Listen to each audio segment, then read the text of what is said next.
Hi, Carl Ford here. I am with Rachel Ramsey. We are going to have fun today.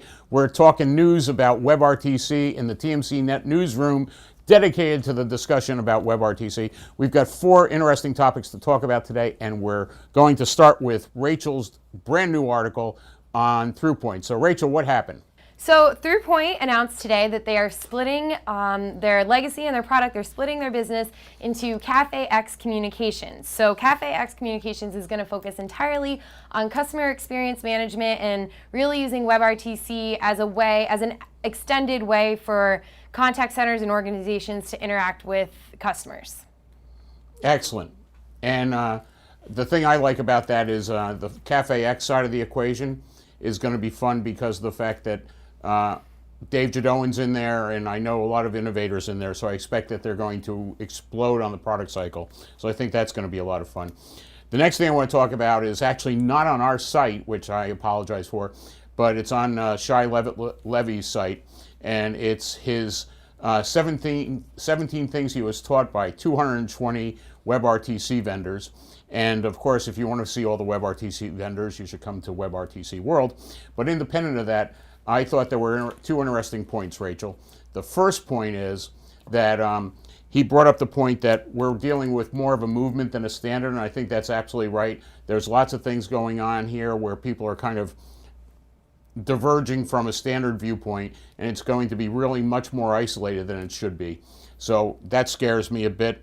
And then the second thing he said is that the web is not video conferencing, and the big story there is there's so many more things you can do other than just having, this kind of video conferencing thing going on, that what we should be talking about is how the web kind of changes that. And I think we're going to discuss that in a little bit later. So that was that piece. You also wrote an article about Zynga and their what is it, Vox implant? Is that how I say it? How is it pronounced? I think it's Zynga. Zynga introduced its Vox implant developers platform for WebRTC applications. So you might know them from enabling click-to-call applications right on the website. So now they're taking that a step further and really enabling developers to, it's a cloud-based platform, and they're using a web SDK to enable WebRTC applications on browsers. Cool. And I think the big question we got to deal with here is, I keep looking and saying to myself, well, Google's kind of leading the charge here. They're the, 800-pound gorilla in this space.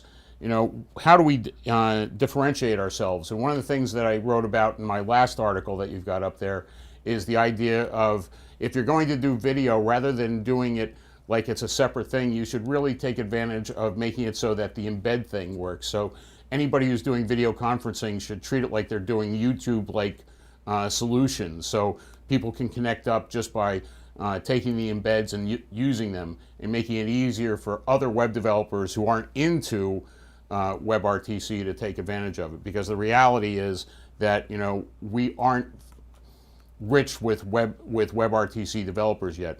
Now, if you read Alan and Dan's book, you will be, but you probably don't have their book yet. So, but you can go get it and you can learn from them.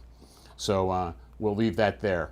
So that's about it for me. I think I wanted to have the general discussion with you about, do you see a lot of differentiation? How do we make it so that the guys who are unique really kind of show themselves? And I'm hoping one of the ways we do is that they'll reach out to you, Rachel, and kind of highlight themselves, because now you are, in effect, our WebRTC go-to person right now. So I want to thank you for that.